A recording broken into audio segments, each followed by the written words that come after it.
Tak wygląda filtr magnetyczny po roku. Czy zawsze tanie rozwiązanie musi być tym złym, a te drogie tym dobrym? Dzisiaj w odcinku mamy gościa programu, którym jest najtańszy filtr magnetyczny na rynku. Recenzję mogę przeprowadzić z czystym sumieniem, bo rok temu zamontowałem podobny model u klienta. Bardzo dobrze się sprawdził, więc postanowiłem Ci nieco przybliżyć ten temat, bo według mnie nawet w droższej cenie nie wiem, czy znajdzie się coś równie skutecznego i równie prostego w budowie.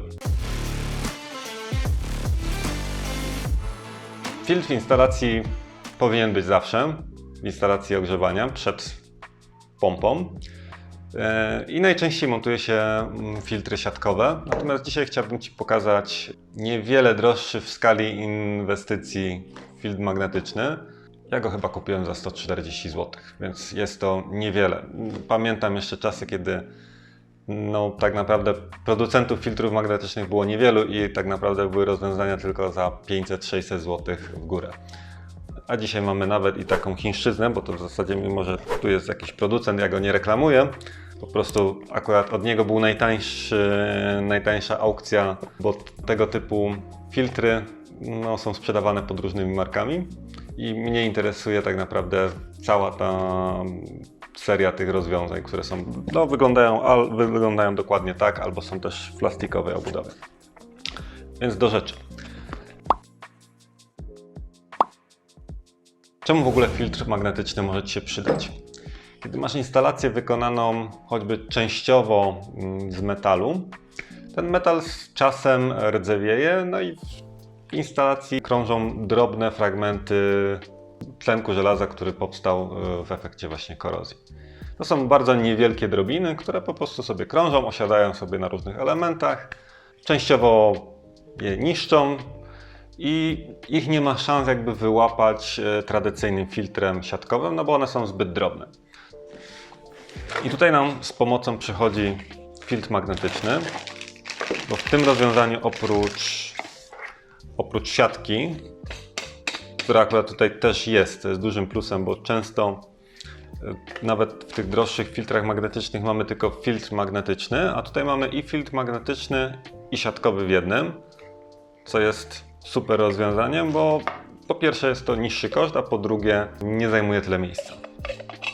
Także standardowo w filtrze siatkowym mamy taką siatkę, zazwyczaj ona jest trochę mniejsza i ona nie złapie nam drobin, które są mniejsze niż ta siatka. Co z nimi? Lecą sobie dalej i mogą szkodzić gdzieś indziej.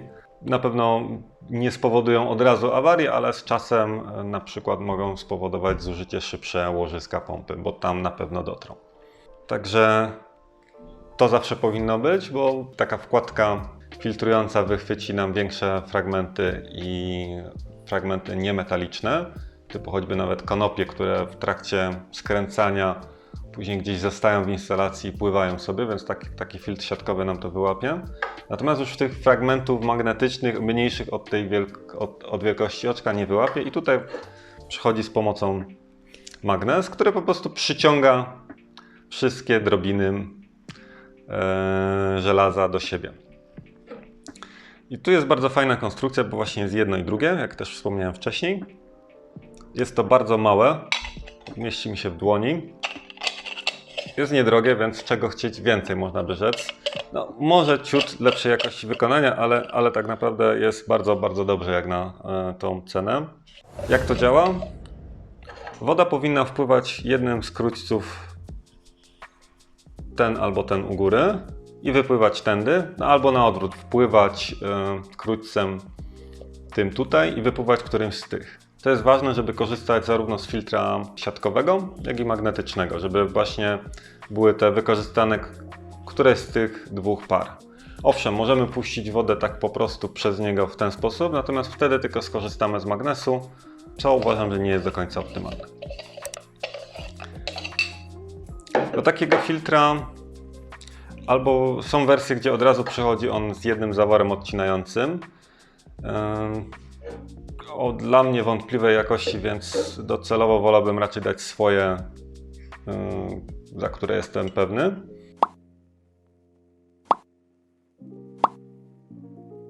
do takiego filtra potrzebujemy 2 zaworów, żeby móc go później wyczyścić bez problemu. Wtedy ten dolny kruciec nam służy za spust wody, chociaż równie dobrze możemy się posłużyć po prostu kołpakiem, podstawić sobie tu jakąś miskę i spuścić wodę.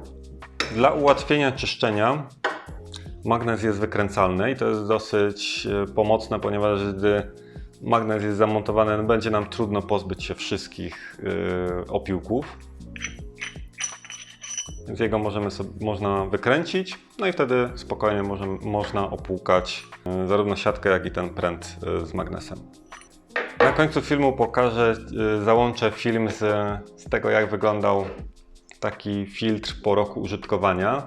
Był on do fulla zapchany tak naprawdę opiłkami, więc nawet wypadałoby taki filtr po zamontowaniu tak czyścić co miesiąc w trakcie sezonu, a przynajmniej do niego zaglądać, aż do momentu, kiedy już praktycznie nic nam się nie będzie zbierać. Bo on najwięcej wyłapuje na samym początku, kiedy jeszcze te opiłki sobie pływają, a jak już wyłapiemy ich większość, no tylko będzie nam trochę dochodzić z dalszej korozji, ale to już nie jest takie skokowe jak na samym początku. Przy składaniu warto zrobić to tak, żeby po prostu on powinien wchodzić nam swobodnie tutaj i nie powinno być żadnego jakby oporu do momentu dojścia do o-ringu. Akurat zauważyłem, że ten model, który ja u klienta zamontowałem w plastikowej obudowie, lepiej siedział ten wkład filtrujący i on się układał do stożka łatwo, czy bezpośrednio do tego stożka tutaj. Natomiast w tym modelu akurat to troszeczkę luźno chodzi, więc może akurat lepiej zrobić to tak. Tutaj do stożka z przodu.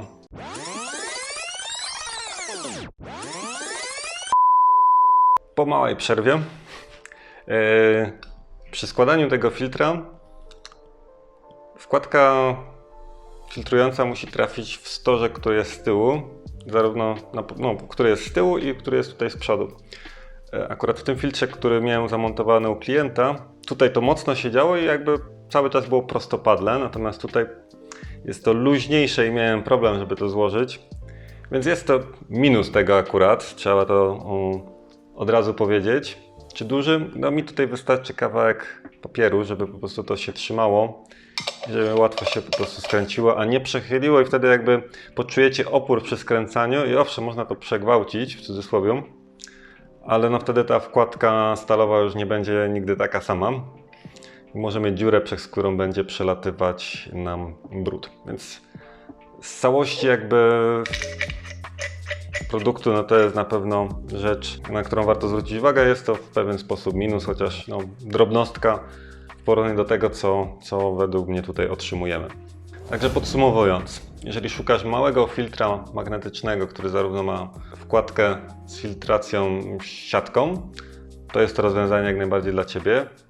W opisie filmu napiszę Ci pełne wymiary, jakie są szerokość i wysokość. Według mnie za tą cenę po prostu nie zastanawiałbym się, bo jak zobaczysz na koniec filmu, jak działał taki filtr po roku, no tego syfu naprawdę sporo wyłapuje, a to nie jest dużo w porównaniu do wymiany choćby całego kotła, bo to skala 140 zł brutto za filtr magnetyczny to nie jest dużo, gdzie normalny filtr będzie kosztować jakieś powiedzmy 20-30, niby dużo więcej, ale jednak tutaj mamy też dużo więcej ochrony instalacji.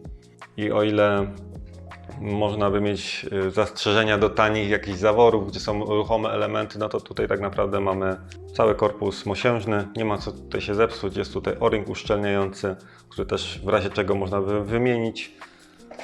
W zestawie mamy solidną rączkę do odkręcania tego, chociaż nie ma tutaj potrzeby, żeby tego na hamca dokręcać, bo o-ring będzie nam to bez problemu trzymał.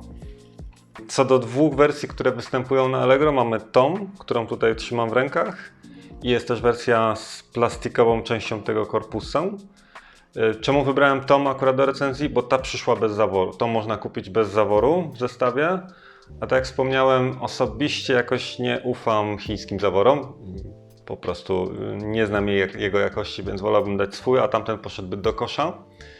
Natomiast patrząc po tym, jak jest wykonany, tamten jest chyba ciut lepiej wykonany. Przynajmniej no, nie było problemu właśnie z składaniem go z powrotem, bo ta siatka siedziała ciasno w kołpaku. Tutaj musiałem się posłużyć kawałkiem papieru, żeby to po prostu trzymało się razem. Poza tym obydwa są równie dobrze wykonane. Jak takie coś spiąć z kotłem? No tak jak wspomniałem, potrzebowalibyśmy zaworów 2, żeby móc wyczyścić filtr. I taką przykładową konfiguracją oczywiście tutaj by musiał być zawór z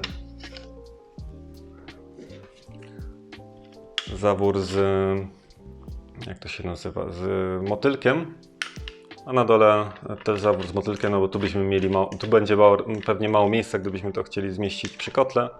Natomiast całość by gdzieś mniej więcej tyle zabierała nam miejsca. No i tutaj nam wraca woda z instalacji, przepływa nam przez filtr.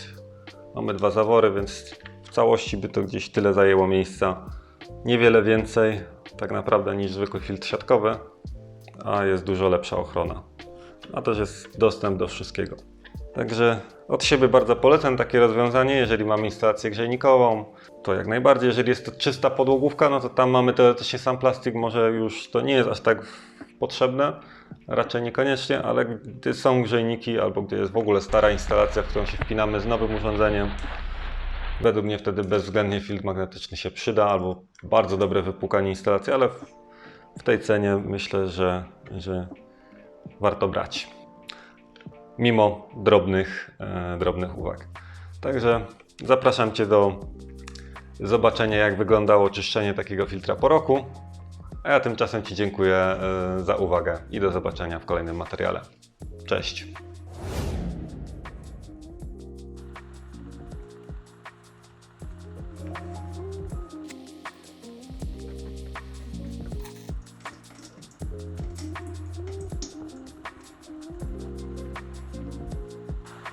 Tak wygląda filtr magnetyczny po roku.